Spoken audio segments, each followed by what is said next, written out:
Thus saith the Lord, behold, I will raise up Babylon and against them that dwell in the midst of them that rise up against me, a destroying wind, and will send unto Babylon fanners. A fanner causes one to go astray, or it's also with the emphasis of a stranger or a foreigner. I will send upon them. Who's in the White House? Where was he raised?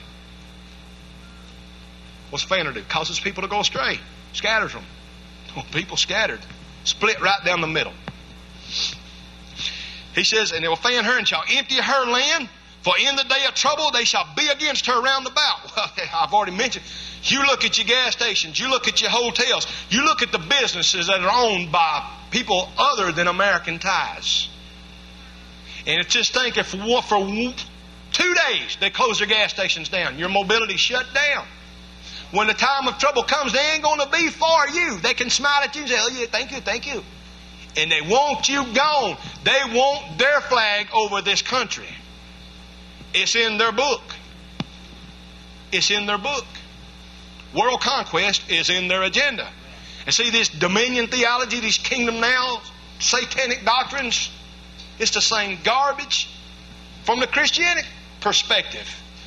Christ establishes the kingdom. We inherit it. We read the scriptures already. Okay?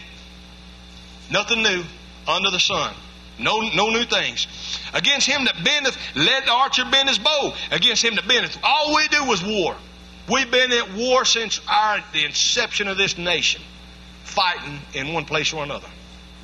Against him that bendeth, bend his bow. Let the archer bend the bow. Against him that bendeth himself up to the brigandine, and spare ye not her young men. Destroy ye utterly all her host. Thus saith the Lord. Thus the slain shall fall in the land of the Chaldeans, and they that are thrust through in her streets. Goes on to talk about how Israel had not been forsaken by God. Verse 7 says, Babylon hath been a golden cup. Revelation 17:4, Revelation 14:8. In the Lord's hand that made all the earth drunken. The nations have drunken of her wine. Therefore the nations are mad. Babylon is suddenly fallen and destroyed. Howl for her. Take balm for her pain. If so be she may be healed. We would have healed Babylon, but she is not healed. Forsake her and let us go every one into his own country. What's he talking about? People that are from somewhere else. Go to our own country, for her judgment reacheth unto heaven and is lifted up even to the skies. Goes on, verses 10 through 12 is Jewish inhabitants speaking again.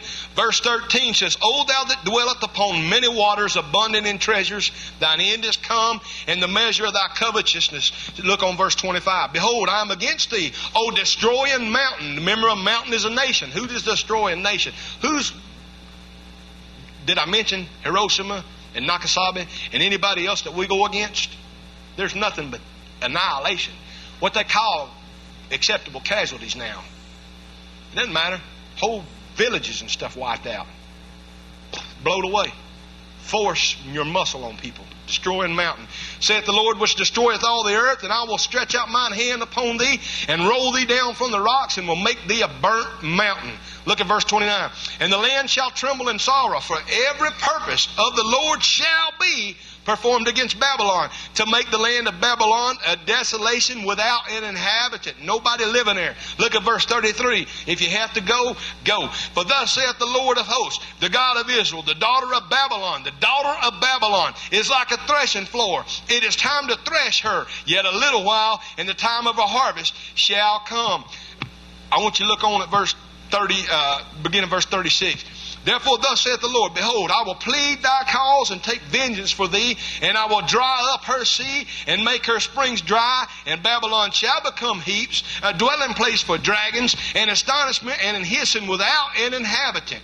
It ain't Iraq. There's people there now.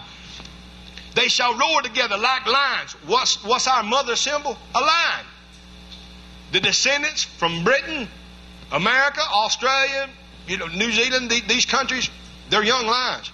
They shall yell like lions' whelps, or young lions. The similarity, is it just me, or is it like blatantly obvious?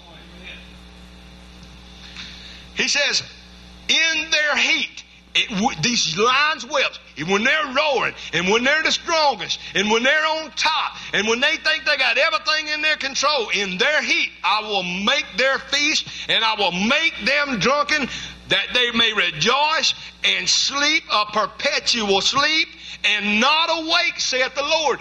America is spiritually dead, spiritually tuned out against God, because He turned them off for picking Him and forsaking Him and turning their backs on Him. And the same thing will happen, beloved, to everybody that claims to be Christ, that forsakes Him and turns their back on Him. He will turn you off to where you are spiritually dead, to where you cannot wake up. You are spiritually asleep. And here He says Babylon is spiritually asleep. We kicked God out of everything because we were spiritually dead.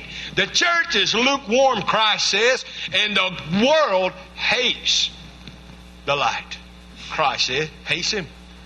So if the church is lukewarm, inactive, inefficient, who's going to do anything? Just ask Him. I will bring them down like lambs to the slaughter, like rams with he-goats. How is Shishak taken? How is the praise of the whole earth surprised? How's Babylon become an astonishment among the nations? The sea has come up upon Babylon, the sea representing the people, Isaiah chapter 8. She is covered with the multitude of the waves thereof. They're coming from every direction. Her cities are a desolation, a dry land. So you know the previous verse wasn't talking about literal waters. It's dry land in a wilderness, a land where no man dwelleth. Neither doth any son of man pass thereby. And I will punish Baal in Babylon. Baal is the Baal of the Babylonians. And I will bring forth out of his mouth that which he hath swallowed up. And the nations shall not flow together any more unto him. Yea, the wall of Babylon shall fall. Remember, all the nations, the United Nations flow into New York City right now to decide your future and the world's future. But here it says the nations are not going anymore flow in Him anymore. Never again. Something's going to take place. My people, go ye out of the midst of her and deliver ye every man his soul from the fierce anger of the Lord. He's talking about your very life. Look at verse 53. Though Babylon should mount up to the heaven, and though she should fortify the height of her strength, yet from me shall spoilers come unto her. Space travel, all of our technological advances, cloning things. America is fortified her height. We've definitely mounted up to heaven. We sure trying. We trying. They trying to get to the God they don't believe in so bad. They trying to find Him so bad. What's they looking for? Come on, really. Satan knows God's real. Satan's the prince of the power of this air, of this world. So he knows what he's doing. We've already read he fights against the Lamb of God. Trying to do a preemptive strike? Who knows? He's a loser. I know that. I know that. And every nation that stands against Him, or stands against God, is a loser as well. Look at verse 57. And I will make drunk her princes. Talking about the people in charge, and her wise men, her captains, and her rulers, and her mighty men, and they shall sleep a perpetual sleep, and not awake, saith the King, whose name is the Lord of hosts. They don't know any better. They think what they're doing is right. They can't see. Only people with eyes to see and ears to hear, and that's given to you, knows the truth. Future Babylon is a military air power, and one that is feared far and wide. Isaiah 8, verse 12, verses 1 and 2 says, Moreover, the Lord said unto me, Take thee a great roll and write it in a man's pen concerning Mar-Shahal-Hashbaz. And I took unto the faithful witnesses to record Uriah the priest and Zechariah the son of Jeberiah, and I went unto the prophets, and she conceived and bare a son. Then said the Lord unto me, Call his name. I'm not even going to try to attempt it again. For before the child shall have knowledge to cry, My father and my mother, the riches of Damascus and the spoil of Samaria shall be taken away before the king of Assyria. And it goes on to talk about the Syrians coming. This is more judgment on the ancient, that Babylon is no more. My point with trying to get to that scripture is to show you their empire is gone. Iraq is not a superpower anymore. It wouldn't matter if they found all the world's gold in the world or their oil up underneath to get it out, to get the resources from it. They could never reach us scientifically. We're cloning people, for crying out loud. Trying to mix people with animals and stuff. That's what Sister Nita had posted up. ungodly stuff like that. For all their vain imaginations. Does that ring a bell?